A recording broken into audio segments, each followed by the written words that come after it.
Here we are. Episode 2, we made it. We did indeed. How about you? I'm good. It's been an interesting week. Brilliant. How's everybody else out there? Give us a big thumbs up if you're feeling great and fantastic and ready to go and learn all about creating wealth. So tonight's show, we're going to be talking about, just put it in, right, for anybody that doesn't know, just to make sure everybody knows, if you're with us, give us a thumbs up in the comments. If you're not very sure about something, give us a smiley face.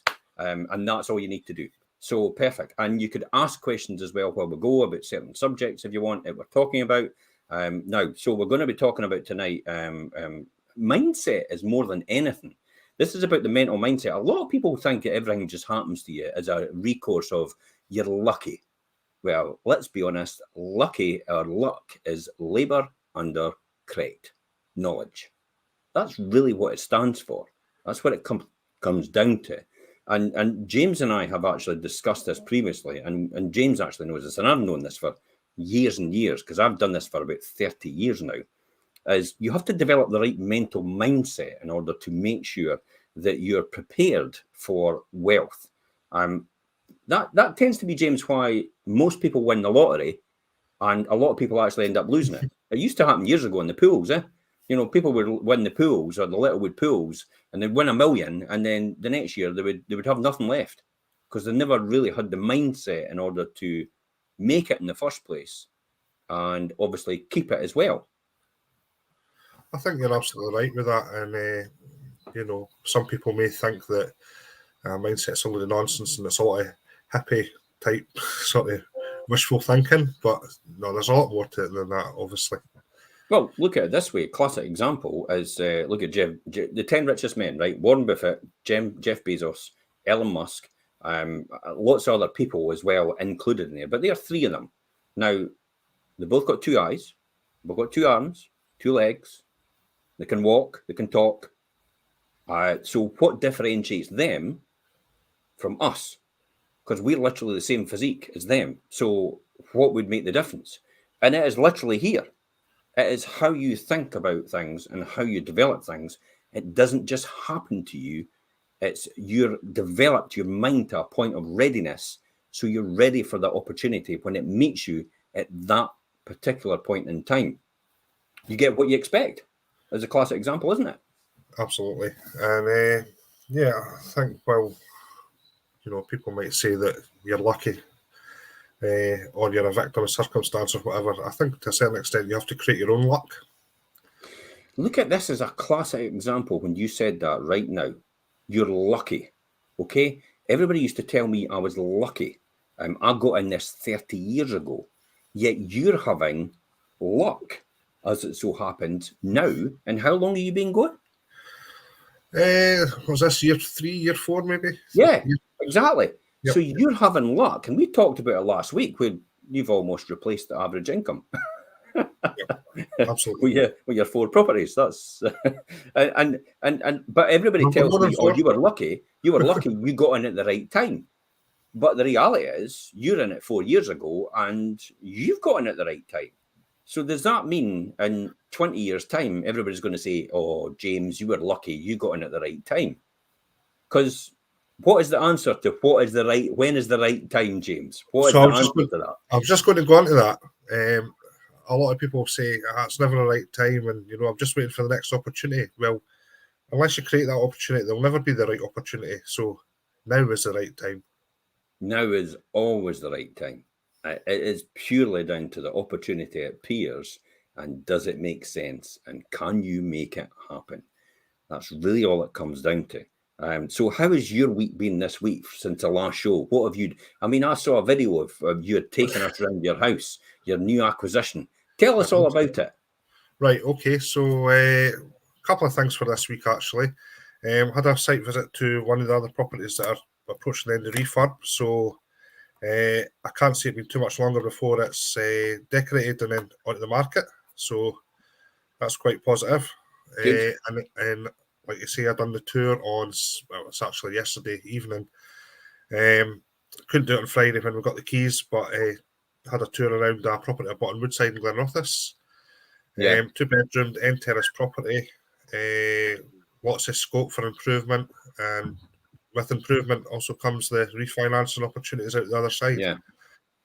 And we're going to talk about one of these ones anyway, because I'm going to talk about my one in Bonnygate that I did just last year in about August, because that was a cracker. I mean, basically a no money down deal, but I'm going to show everybody how I managed to do that in that process. But we're going to do it after we talk about the mindset and talk about what you should be. Now, mindset, let's say a wee good evening. Good evening, Duncan. How are you?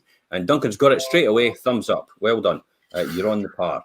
So if you get a chance, guys, give us a thumbs up. At the end of the day, if you give us a thumbs up, we know we're saying the right things.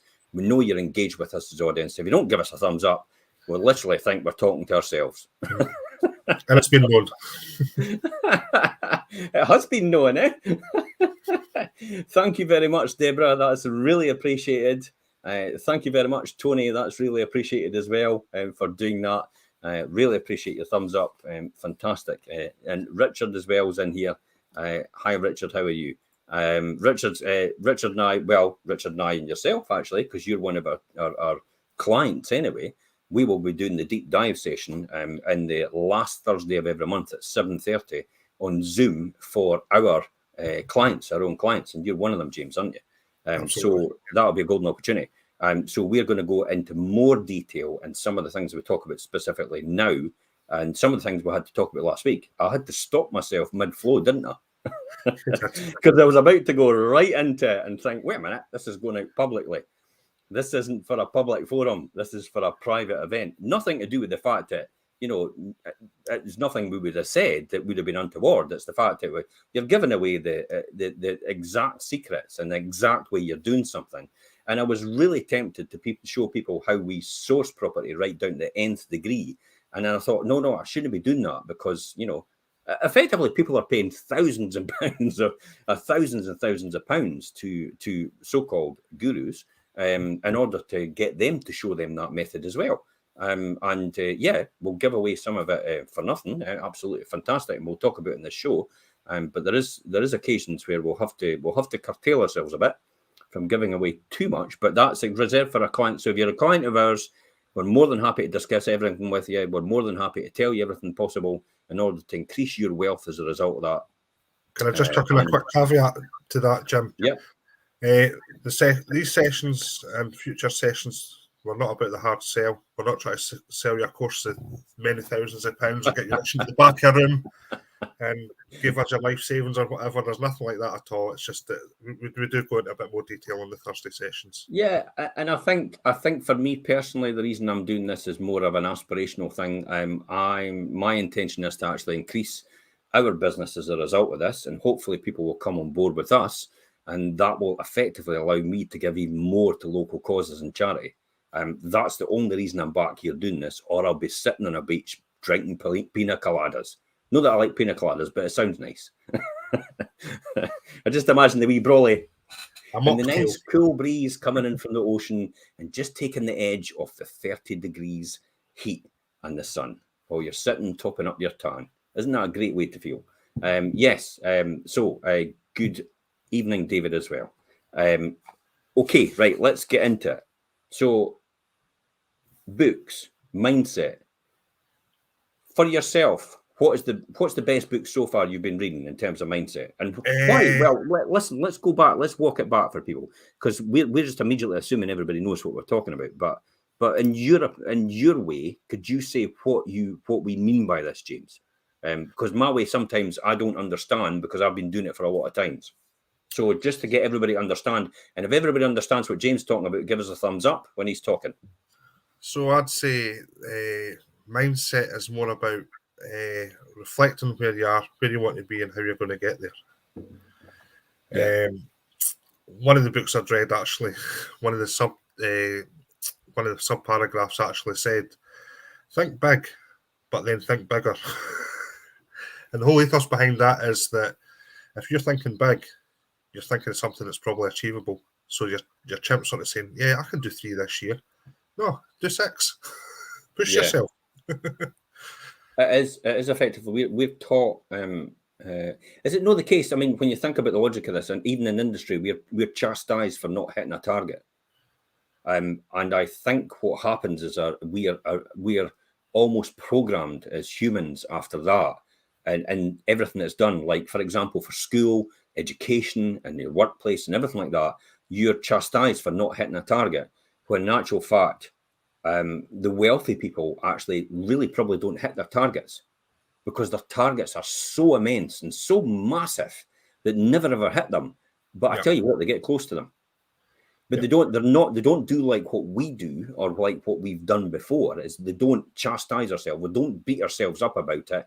We'll actually reflect back to where we were. And I come back to saying, you know, when I started last year, it was like, I'm just going to go for 8 properties. And then I thought to myself, whoa, wait a minute, what are you thinking? Because if you go for 8, you'll end up buying 6 and think that's enough. And then I thought, no, I'm going to go for 50. I had no idea where I was going to get 50 properties. I just had no idea. But I tell you what actually happened to my mind. I then started to think about all the different ways when an opportunity came, when anything came up.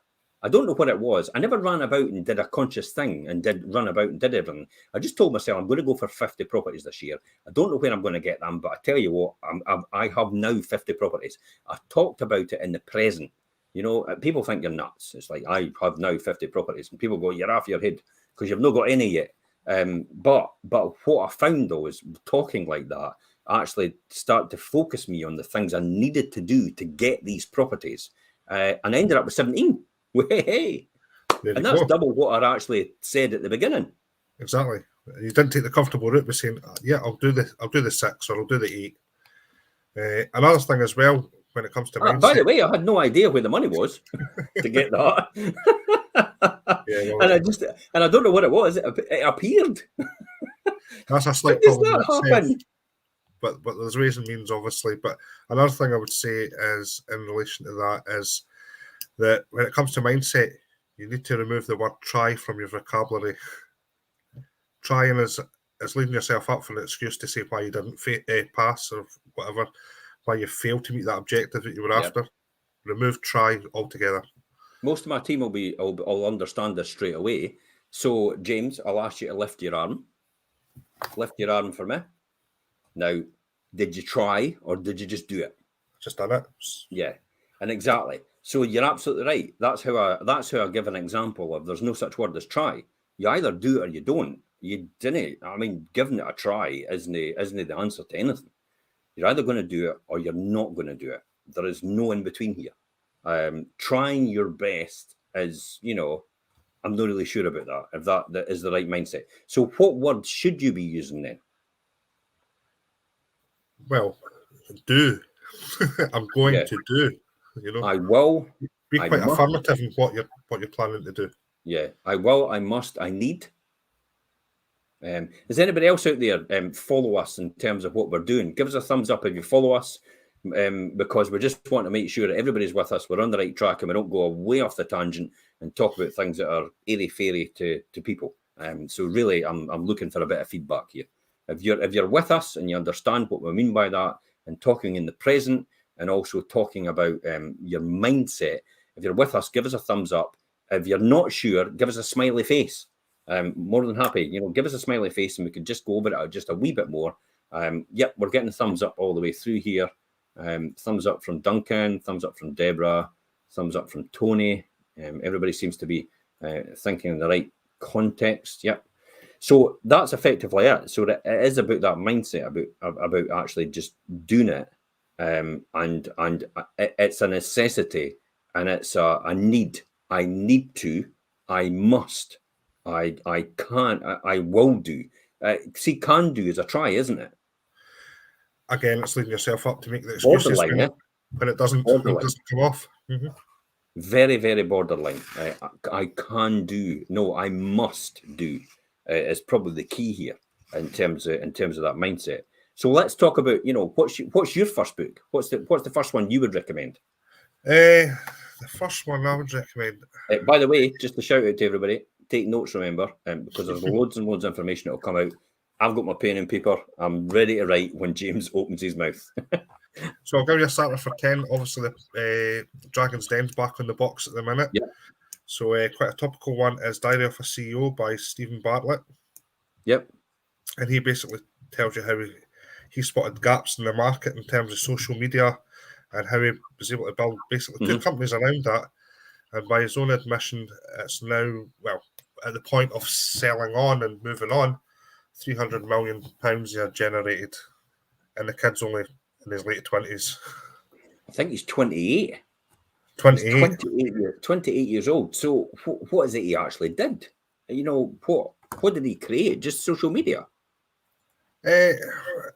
Mainly marketing and advertising strategies and strategies for clients to obviously come in and basically rejig their whole social media presence. Ah, right, okay, yep.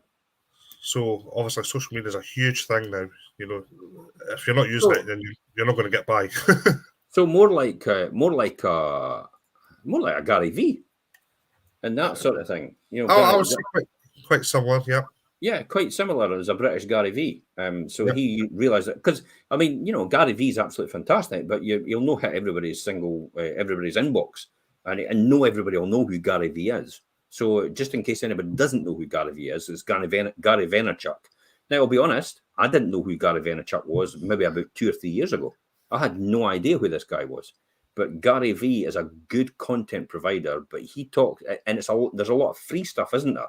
And it's all about mindset as well. And it's all about, Gary V talks about wealth creation as well. And he talks about how to run a business and how to do different things in different areas. So, you know, in terms of content marketing, you can't go far wrong than actually following Gary V, yeah?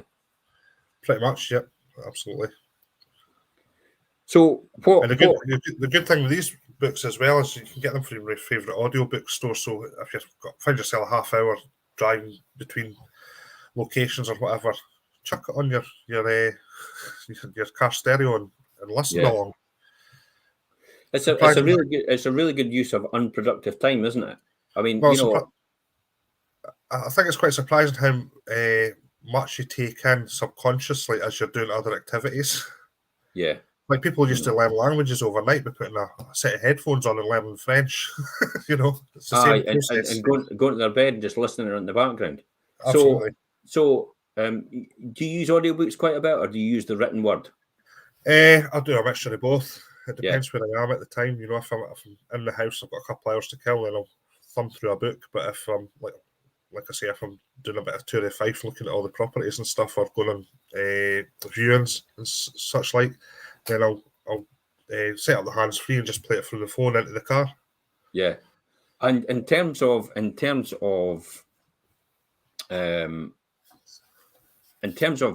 your books itself, I mean, what are you reading just now? How often do you use a number of books, or are you listening to a number of books, or are you on a number of books, or do you just concentrate on one at a time? You know, what do you do? So I try and concentrate on one at a time because, well, part of my day job involves quite a lot of analysis and stuff like that. And if I try and concentrate on too many things at once, then it's like the old jack of all trades, master of none, and don't take anything in. So I try and do sort of one at a time. Whether it be an audiobook for the driving around, or even while I'm working sometimes, and also thumbing through a book. Yeah. So for myself personally, I tend to have maybe 2 or 3 on the go, but that's because some of them I've actually read already, but I'm revisiting them. Probably a classic example now is one I've got with me is Feel the Fear and Do It Anyway. So Dr. Susan Jeffers. Now I actually did a it's on the web actually, a playlist on our YouTube channel, Fife Properties YouTube channel. And it was, I think it was in lockdown, I actually did the whole book from start to finish. And it was every single day, it was based on Feel the Fear and Do It Anyway. And actually using examples in my life to come into this. But this is a fantastic book to get started with for anybody that's fearful about getting started in property. It will get you into action in some shape or form. It is available in audiobook, so you can have it in audiobook as well. But as I said, you know, I tend sometimes just to like the written word. There's a lot of spaces all the way through where you'll maybe see there where I've put a lot of marker pen on here. See in there? So I just put I carry a highlighter with me every single time. So highlighter with me every single time. And when there's bits I think it's really good in terms of start and finish, I'll highlight them. See that there? and then I go into charts, and then I can go back. I also have a habit down the bottom of just crossing over the bottom page, just like that. Not the top, because that's usually where I am, but this is actually just to reread again, and actually just maybe writing in the margins as well some notes. Now, that's purposely because I go back and read it. Now, when you think about the logic of this, look at this: £9, £8.99 for this book, and I've read it probably about 5 or 6 times, back to front. So when you think about how much money's worth I've had out of this, this has actually made me an absolute fortune, this £8.99 book. And just while you're on that, Jim, although you've read it many times, I bet there's something new every time you go into it. It is. Do you know what it's like? It's and if anybody can understand this analogy, I'd love a thumbs up for this if you understand this. Why do we watch a film time and time again? Because I think it's different every time, and you get something new out of it every time.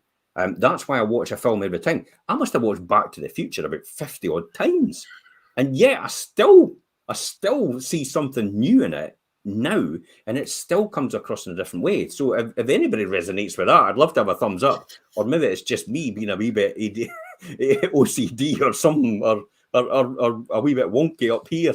So I've never read that book, Jim, but I guess it's kind of similar to Chimp Paradox.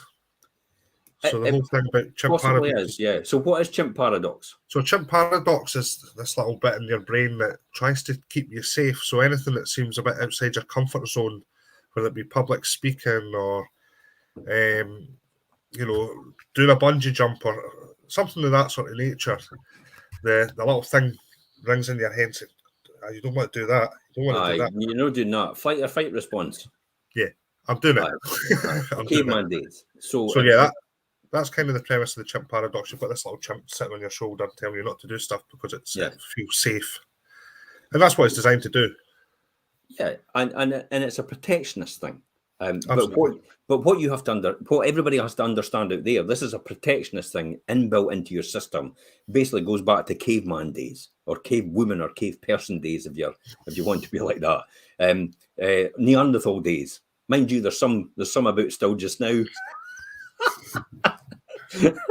Anyway, sorry, had to get that in. It goes back to these days, and it is actually there to protect you from effectively getting hurt. But what that mechanism doesn't realize is it's very rare we'll actually get hurt nowadays. So it goes back to the old thing about, you were sitting in the bush and you heard a crack from a twig, and then all of a sudden your best mate got gobbled up by the T-Rex. So the next time you're sitting in the bush, you hear the crack of a twig and you think, wait a minute, that's happened before. And then you run for the hills, and that's the flight or fight response, because you're programmed into thinking that's what's going to happen next. So we are programmed in our minds to think there's a pattern of behavior. And if that same pattern of behavior happens again and again and again, we'll keep getting the same result. But the reality is, what it doesn't take into account is the external factors that will influence that. And therefore, that might not happen again. And the probability of it happening is very, very rare. So that's the flight or fight response. And that tends to be what she talks about in here, Dr. Susan Jeffords. So I actually think it's a fantastic book. So big recommendation from me, absolutely. One of the first ones I read almost 30 years ago. I was recommended it by people that were way more successful than me. They were retired. I mean, I remember the guy actually recommended it. He was called Bernie, and he was 25 years old, and he was retired, financially free. And I'm like, what? You're 25? I'm older than you. Mind you, 30 years ago. Yeah, I was about the same age. He was retired, and I was still working as an accountant at that time. So it goes over what are you afraid of and why? Can you make it go away? From pain to power. Pollyanna rides again. That's a classic chapter. When they don't want you to grow. Now, guess who they is? The people round about you. Some of the people round about you don't want you to grow. And this talks about how to handle that and how to deal with that and how to see that. Because there is people that will stop you on your journey if you want to be far more successful and wealthy. And I'm talking about wealth as in all-round wealth, friends, family, everything like that. In terms of that, because they'll stop you in the tracks because they're afraid that you'll not be part of their circle anymore. So that's why they tend to stop you. There's also a bit more to that as well. Obviously, we've spent a bit of time sort of educating ourselves on how all this sort of works and how it's geared. Mm-hmm. And they haven't done the same sort of research and studying that we've done, so they don't see how it's possible for it to work. So it's far easier to downplay someone than congratulate them on their successes, even the small wins. Yeah, absolutely. Good evening, George. How are you? Thanks for joining us. Okay, so that's my first one. Have you got another one lined up? There's a classic one from, believe it or not, 1926. The richest man in Babylon. Ogmandino. George Clason, I think. Oh, right, different one. Okay. Ogmandino, I maybe thinking the Spellbinder's Gift. Right, okay. Haven't read that one either. Again, it talks about kind of sort of differentiating between working for something as opposed to becoming wealthy in effect.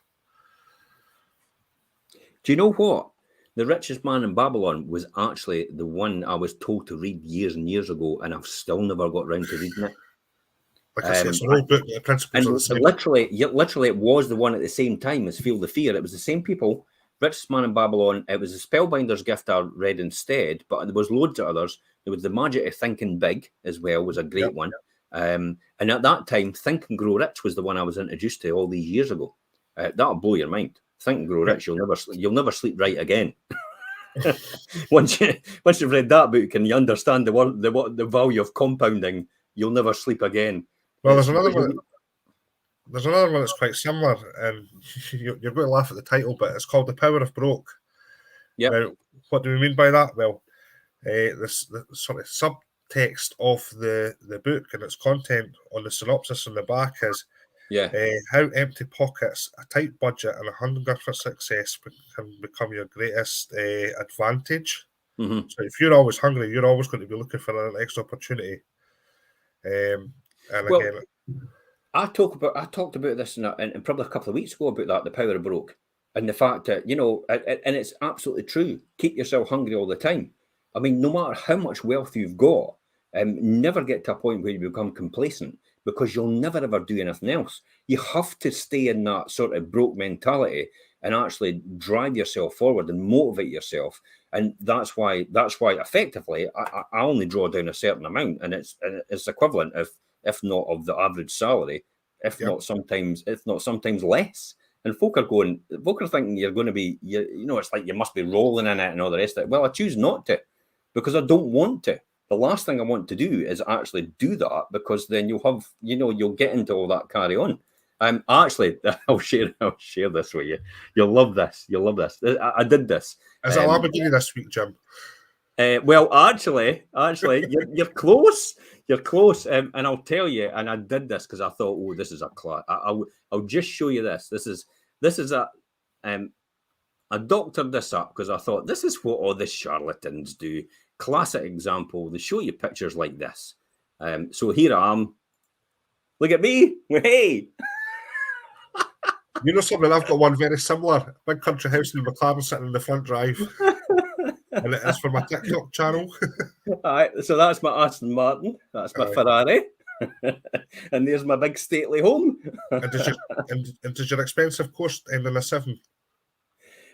Well, it could have been, but the thing is, it's like I couldn't get any more in that picture. But that's effectively what you see sometimes on some social media channels, don't you? Absolutely. Yeah. That's how people draw you in. I mean, I could to be honest, I could probably easily afford that, actually. But the reality is, a lot of people actually show that, and effectively typically that's usually leased. What they do is they hire it for the day for a filming location. Yeah. And then chucking a couple of hire sports cars out this, like a prestige club. Yeah. Hire a couple of them, stand in front of a country house, babble a lot of nonsense about, if you join my course in 90 days, you'll be a millionaire. My course ends in £9,997. That sort of stuff. Yeah. But it's drivel and it's nonsense. And there's one guy very recently, he was pulling in a lot of investor finance by using this trick on Facebook. He's now bankrupt. His influencer stroke model girlfriend has now left him. He's left a house in. Yeah, that's one Glenn of the- Armstrong. Whoops. Oh, I never I'll said. name him. I never said that. I'll name him at the end of the day. I've got no qualms about that. I mean, I was told 3 times. Absolutely. This is the 3rd time, and it's like, and that's the one, the classic, the green screen or the rest of it in the background, because people actually saw him with the green screen. So that's why you have to be wary, and that's why I tell everybody to make sure you do your due diligence. So due diligence. Actually, we'll talk about due diligence next week. Can we talk about the now? Yeah, okay. Let's talk about the now. Let's do a quick one. Briefly touch on it then. Yeah, let's do a quick due diligence to show everybody. So if you ever see anybody, including myself, including James, because we both got, our companies, I've got Parker Housing Limited, I've got Fife Properties Limited, I've got Tigger and Timmy Limited. If you go into one of them, you'll see me as a company director. You'll be able to go in the company director and click on me. You'll see all the companies I'm director of, and you can actually look at the accounts for every single one of them. It doesn't take into account the fact that I'm a sole trader as well, because you don't have a public reality to do that. So a lot of my stuff is in our own names. So therefore, you're not going to see a true reflection, but you'll see some of it.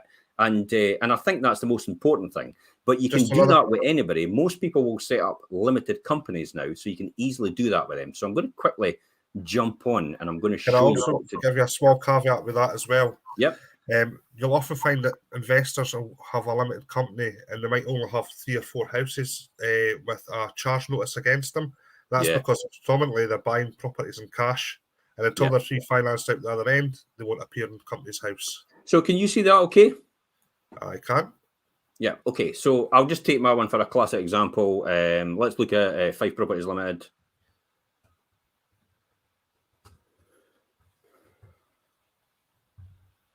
Better click on that because I got the spelling wrong. There it is there. So see here, you see that find update company information service.gov.uk company overview for Fife Properties Limited. Click on that.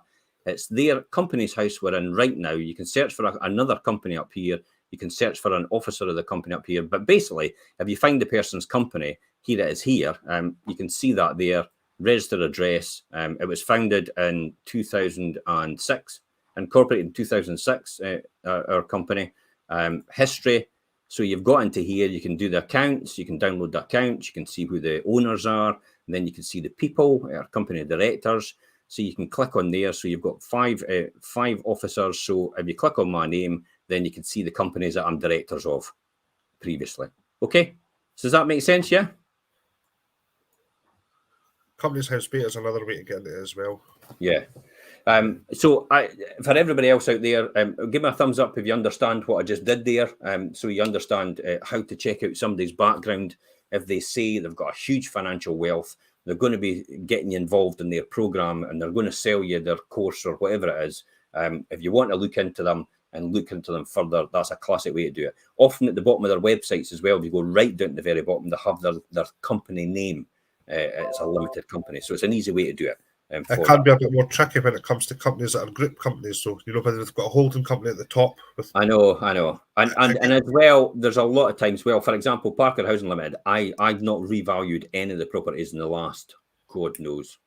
Since I bought them, I've actually never, I didn't think I've ever revalued them. Whereas you see a lot of other people revalue them to boost their balance sheet, to make it look a lot bigger than it is, to reflect the current valuations for today. So a lot of my stuff was obviously bought years and years ago. So that's probably why it's that. But the new accounts will show the new acquisitions I've brought out as well.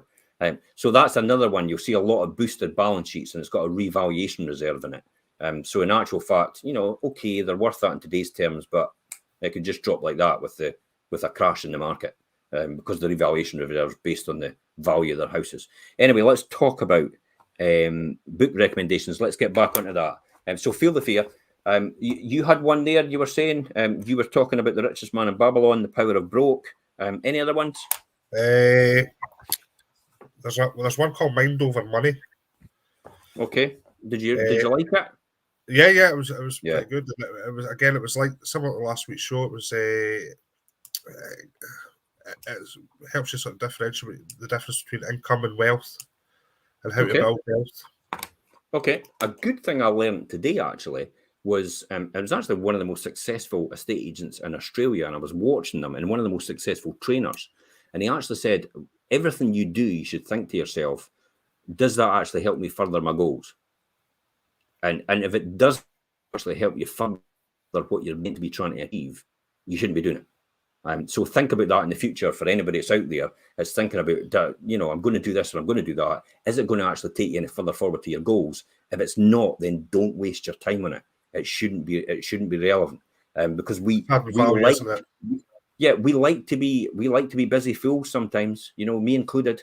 You know, I'm like that. You get engrossed in things that, like, I tell you what, I'm going to do tons of viewings to keep myself occupied because I'm really busy. But the reality, you're doing viewings on properties that you're never going to get, but you just feel busy because you're doing something. Well, just don't. Concentrate your time on something more important.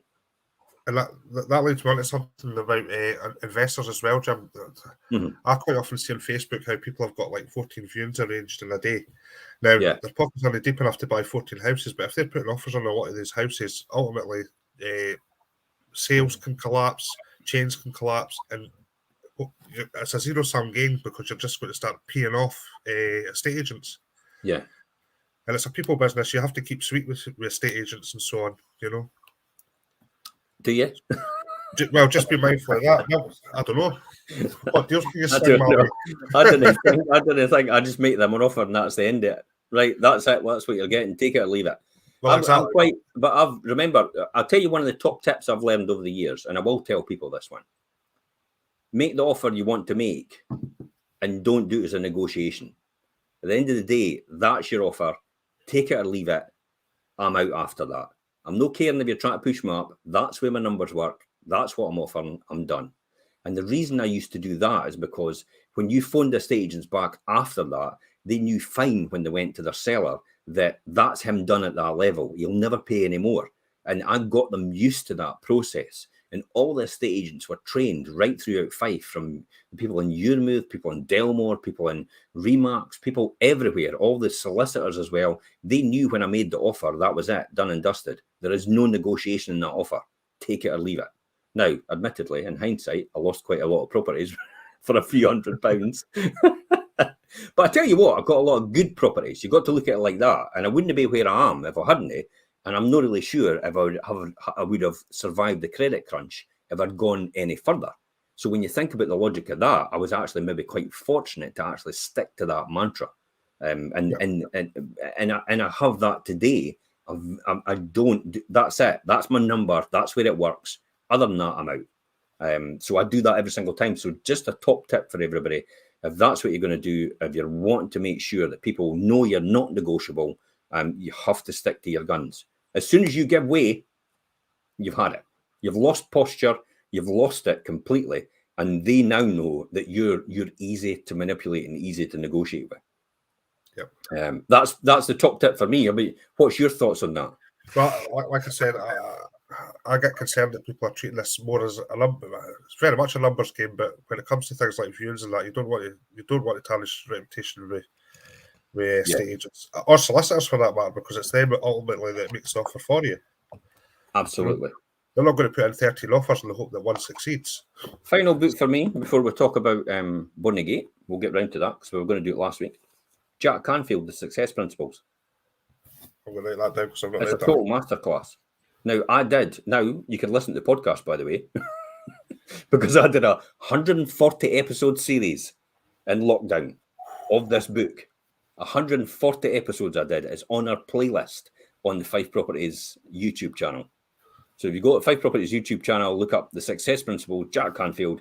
I did 140 episodes or more.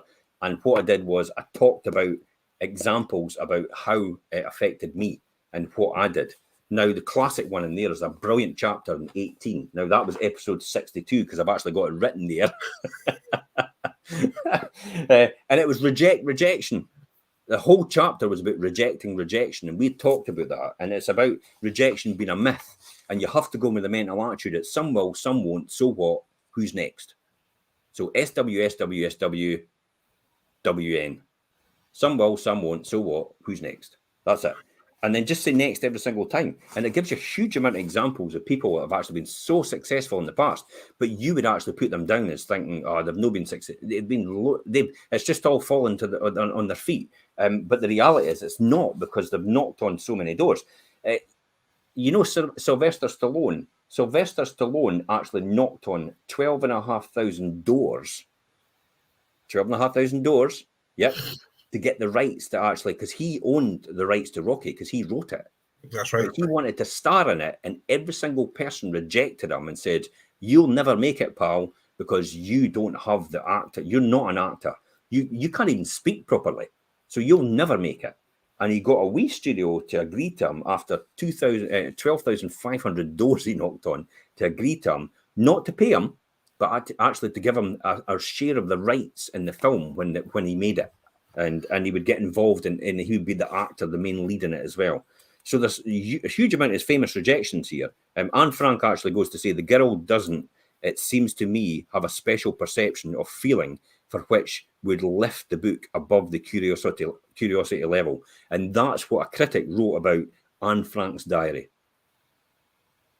There you go then, a rejection slip. And it's here today, and it's still read in most schools as a result of that on the curriculum. So it just shows you there's loads and loads of things. They talk about as well the colour purple with Whoopi Goldberg, and Oprah Winfrey was a classic as well, where she got loads of rejection. So there's a lot of good information in Jack Canfield's Success Principles. Brilliant book. It is a big read. But I tell you what, it's worth it. It's 500 pages of ecstasy, and you will love it, and it will shape you forever. There's a guy, you know Josh Quigley, it's the ultra cyclist. Well, Josh actually puts it down to this book.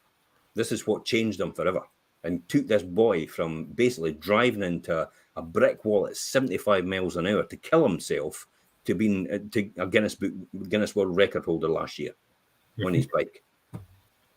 First man, the only person to cycle the longest distance continuously for a 7-day period.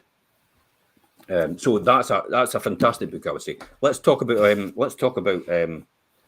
show you this one. Okay, now I think I'll just share the screen. This is Bonnygate. So let me tell you about Bonnygate and what happened there, because we'll need to get through this because I waffle all the time. As you'll know, why are you laughing? We make allowances.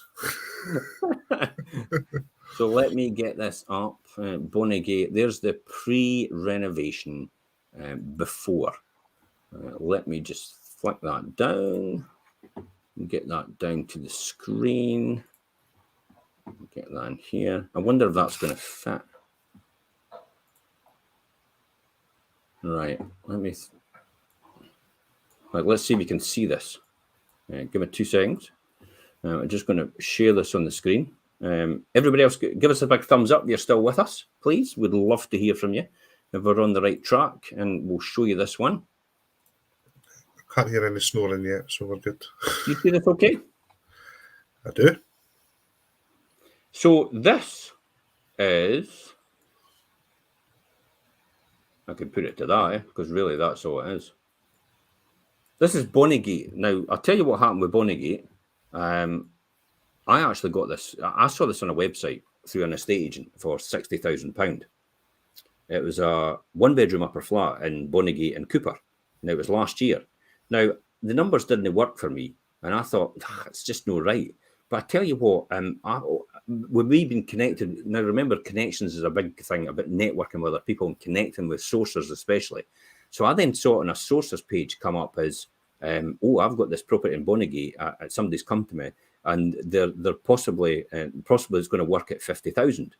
And I went, wait a minute, I've seen that already at 60. It's got a home report at 60. So I went in and I said to them, okay, what are they offering? And he said to me, it's going to cost you, if I do a deal with him, it's going to cost me $1,750 to buy it. Okay? Because he's sourcing it. Now, admittedly, at 50,000 immediately, I'd be going, well, obviously you've got 10 grand less, so that could be a winner for me. So I'm probably in at that. But I says, I'll tell you what you'll do. Offer them 45. Now, most people wouldn't expect to do that. And I says, offer him 45. Came back and says, look, he's not going to accept 45. And I went, oh, God. But he's wanting you to go to 45,500. Can I just ask you why that was important, Jim? In terms of what? In terms of where the liability sits with taxes and so on. Well, I was trying to get as low as possible, obviously, because you've got stamp duty for one thing, and if I could have got it below 40, then obviously that would have been a winner. If I'd got furnishings, but I wasn't able to do that. So it was 45,500. So I know what you're thinking. I was going to do furnishings, but I didn't get away with doing that because it was completely empty. There's no way I would get away with doing that. So I thought I'm just going to do it, and my numbers work at that anyway. So I don't want to do anything untoward. So let me take you through this and let you see the property. This is what it was like when I got it. Now you tell me when you're going through what you would change. If anybody sees this as well, tell me in the comments what you would change in this property. So this is the upper landing as you go in. It's a top floor flat, penthouse as far as I'm concerned. You've got the kitchen. Now this is an ex-rental. Right. And then in the cupboard, got the water tank. Okay. Would you do anything there? Get rid of that tank and get a boiler in. Mm-hmm. Put it in the kitchen most likely and hide it behind a cabinet. Yeah. So the kitchen's been there since it was actually done, because I looked at the old history and it was in 2006 it was bought. Right. So there's a classic as well. So you've got what could you do there? There's not much, yeah? Not really, no. No. So I identified straight away. I thought I could put shelves in there, make use of that space. Absolutely. So if anything, put shelves on there and put a door on here, because everything else looked fine, and possibly change it and decorate it a bit. But my sourcer did all this for me. Sink in the toilet's nice, by the way. They're still white sweet, so that's fine. Nice neutral. Plenty of cupboard space in here. And this is the lounge.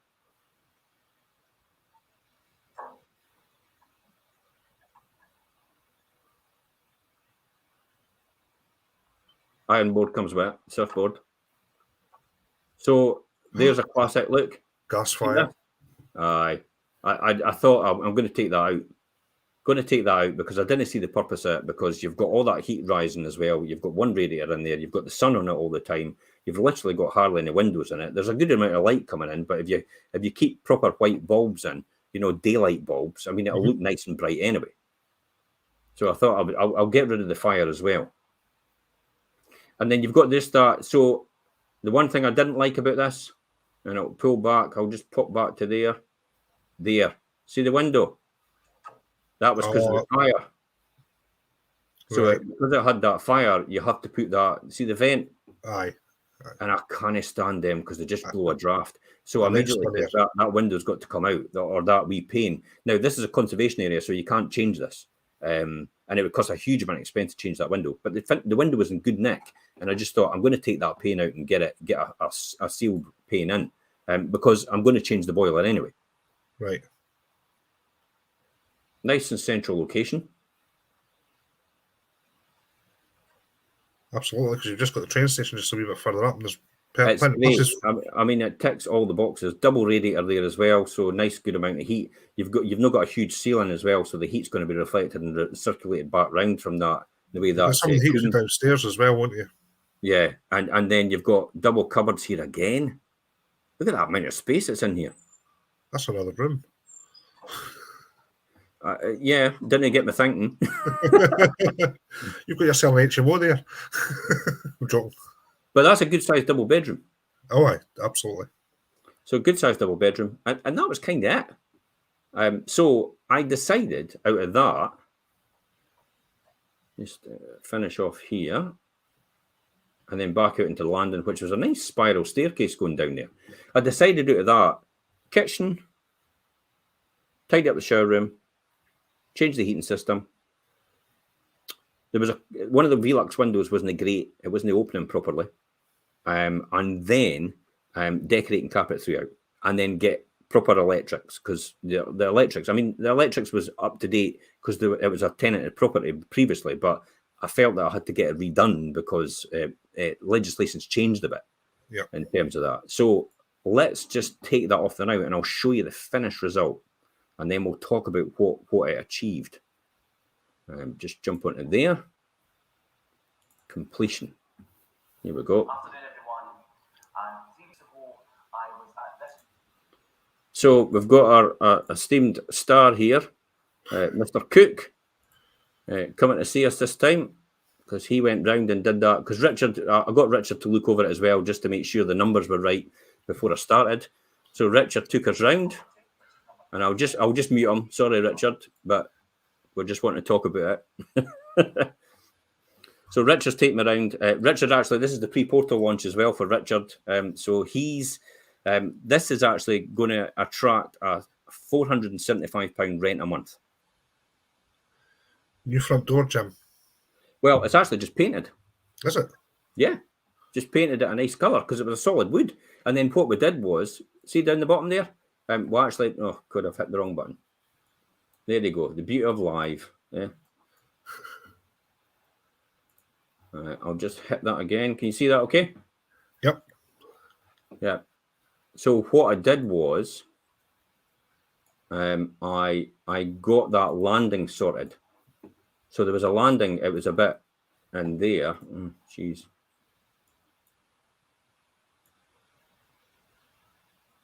See that bit landing there? Yeah. I got tiles down there because it was just solid stone. Right. So into the front door, all nicely decorated. I'll let it run.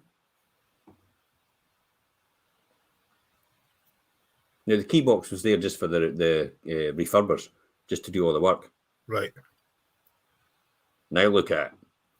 Thought you were going to venture into Airbnb for a second there. That's unbelievable, eh? That's good. Fantastic finish. Got it all decorated and that.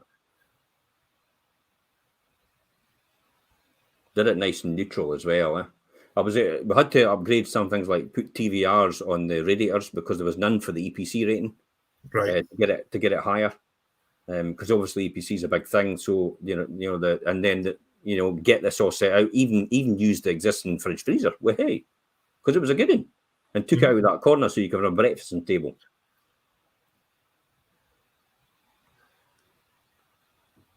That's good. Yeah, good finish, yeah. I've got the very same cupboards actually for the refurb that's ongoing at the Well, minute. this is out of what do we call them? It uses LPG and R or whatever it is. No, it's no Howdens. It's magnet. This is a magnet kitchen. Aye. So splashbacks, worktops, soft close mechanisms on the drawers and everything. Got that for a really good price. Brand new boiler as well. Got it replumbed all the way around.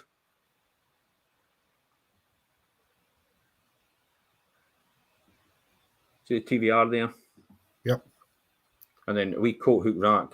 Also, we did above the door. It's got the new electric box as well. Smoke detectors as well. So we've got new ones in, even though that was in a fan put in the kitchen, because that was just to make it. And then there you go. See the shower room? And I put these shelves in. That's good. I just think it was, I used the existing cistern and WC and sink, but I felt that, it was perfect just to do that and put a door on it. There was nothing wrong with that as it was. It's amazing how much difference that's made, eh? Yep. And then just put a chrome radiator in as well, just to finish it off.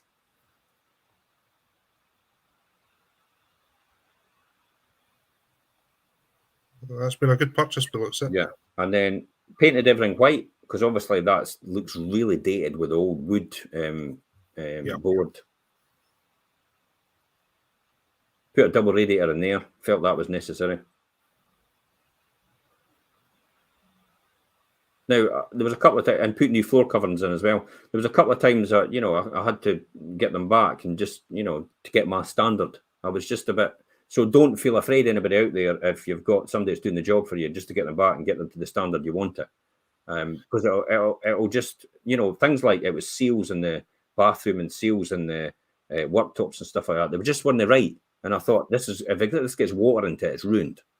I think when it comes to trades anyway, Jim, they take allowance that there might be a bit of that required anyway. Snagging. Yeah, there's definitely snagging. Eh? See that wee window, and then we come round and that fire's now gone. And then that wee fan, see it's away now? Yep. So really good space, eh? It is indeed. I'm waiting for the end value now. Well, Right, let's close that down now. Sorry, Richard. Bye-bye for now. Okay, let's talk about end value then. So end value, let me talk about the numbers. Let's show you the numbers. No bored about this going over, actually, because we had a wee bit at the start, so we can actually trim it. Return on investment revised. And let's look at the numbers here and share this page from the screen. Jump onto the spreadsheet. See that okay? Yep. Now, you might not see all the page here because I'll have to make it so it fits. See that okay? Yep. That should work. Yep. Now, is that legible? Yep. See these numbers? Now, to be honest, I could have just bought this for the 45,500. Okay. And that would have been the total purchase price. The stamp duty would have been 4%. The deposit would have been, 25%. And the mortgage rate would have been about 3%. And that would have given me, I don't think it would have given me 475 though. I don't think I would have got that. Now, I got a tenant. It gave me 475. Well, 5 properties got a tenant. 5 properties got a tenant. It gave me 475 up front for 12 months because it was a student from St Andrews University. And his mum was a guarantor as well. So 12 months up front, just like that. 475 a month. So no brainer, eh? Absolutely.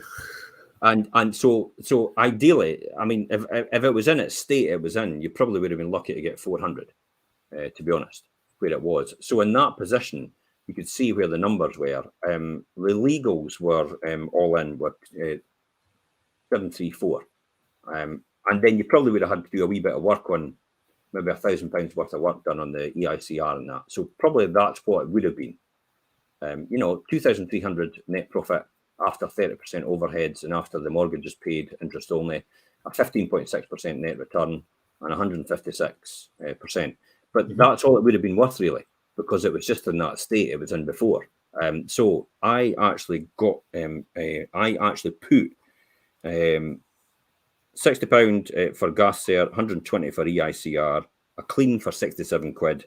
The upgrade was labour was, or materials were 5,553. Labour was 4,615. All in all, it was 10,415 to actually do that work in its totality. I didn't do any of the work, never got involved because I got somebody else to project manage it for 1,800 quid. So all in, it was just shy of £14,000 for the whole lot, and I never did a thing. Very good. What do you think about end result? I'm not familiar with Cooper. Cooper's not my gold mine area. I've got 62,000 in so far. That's buying it, all the legal work, everybody else doing it for me. I basically looked at it on a website, got Richard to go around. I did nothing else. And that's 62 grand so far. So final valuation, 85 grand. 63,750 out. Happy days. What's that? Sorry, infinite return. And then you've got a fantastic property and you've got a tenant for 12 months at least. So when you look at these numbers and you look at how that's going, I mean that's kind of a no-brainer, isn't it? Absolutely. And effectively, if you'd bought it and you'd actually put the deposit down, and you'd had to put that down, and you'd had to buy it for 85,000, it effectively would have been that return in terms of now. That's still no bad, £2,000. But the reality is, it's an infinite return because I've got no money in it at all. So this is infinite completely. And plus the fact that will double in value every 15 to 20 years, effectively. Now, property I was actually looking in Fife is actually going up 250% over the last 20 years. Over the UK, it's going up 200% over the whole of the UK. So, and that's in the last 20 years. So when you look at the logic of that, it will still keep going like that from years to come. And that's it. That's effectively how it worked for me. Great deal, brilliant opportunity, and I think we could end on that. Really, that's a result in itself. Another one ticked off. What did we learn by that then? It's just for me, it's the waiting game. It is actually picking the moments and actually choosing the right times. It's not jumping in with both feet on every single thing you can get. There are so many people I speak to out there, investors, that immediately come on to me and say, I've got to buy some, I've got to buy some. It's almost like money's burning a hole in their pocket. And it's like, no, if the numbers don't make sense, for God's sake, don't just run and buy it for the sake of it. It makes no sense at all. And in fact, and look, you know, I'm quite fortunate because a lot of people come to me. You're probably quite fortunate as well. A lot of people come to you as well because we get things often before they even get to a market, or before even anyway, or sometimes nobody even considers putting on the market. They just come straight to us as a result of that. And therefore, we have that golden opportunity because we built up that network. So, you know, often I've said to people, well, why do you know just joint venture? Why do you know just joint venture with me? Or you would probably, I think you've said the same thing to other people as well, and joint venture with you. And then, you know, you'll be guaranteed success because I'm guaranteed success anyway, because I'll make damn sure it works. Because if it doesn't work, I'll lose as well. So, and joint ventures, what joint venture is really a hands-off approach, isn't it? For the investor anyway. Well, it can be. The other thing as well is you can get, this might blow the mind of some people listening, but you can also get angel investors that'll absolutely underwrite absolutely everything in exchange for a return that's much better than the bank. And that's the thing, it's like, geez, when I thought about it, I was thinking, God, you're actually guaranteeing somebody success and they can't lose. And well, the thing is, from their perspective, they've got no day-to-day running. It's totally hands-free. Sure, they can visit, they can see the difference and so on. But all they're interested in at the end of the day is being able to get a return on their money. Somewhere between 6 and 10%. Yeah. And it's that combination. When you do joint venture, what do you do? Do you do, I'll give you a guaranteed return, plus I'll give you a share? Well, there's a number of ways you can do it. So, you know, if it's other investors, you can do a one in, one out. So actually, can we talk about that next week then? Aye. Yeah, let's talk about joint venture next week, how that works. There's a number of ways it can be done, like I say. Yeah. And it doesn't even necessarily need to be a joint venture. It could be, like I say, an angel investor underwriting the whole lot, basically. Perfect.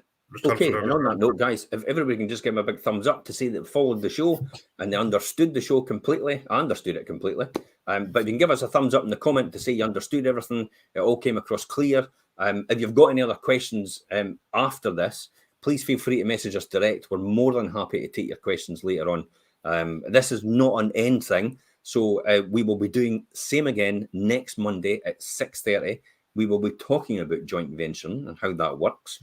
Because for some people, it's like, I didn't want to learn it. I didn't want to get involved in it. I just want to make money out of it. And I know it's a great thing. But I'm completely terrified that somebody's going to rip me off and I'm going to lose all my money. Because there's so many property funds out there. You see the boy heading his hands and he goes, I'm sorry, I've lost everything. And I'm well, no wonder you lost everything, because you did it wrong in the first place. You had no idea what you were doing because you thought it'd be a great idea. You didn't understand the dynamics. And we're going at next week's show, aren't we? And there can be security there as well. So it's not always a lost cause sort of thing. Yeah, and we'll talk about that next week, about having security and all the rest of it. So we'll roll that up and we'll talk about another one next week as well. So, guys, thank you very much to everybody. Thanks very much, Mark, for watching. Thanks very much, David, Deborah, Duncan, Tony, and David again. So thanks very much for watching, guys. And until next week, guys, that's the Fife. Well, it's not the Fife Property Show, is it? it's the James and the Jim and James Wealth Creation Show. Bye-bye for now, guys.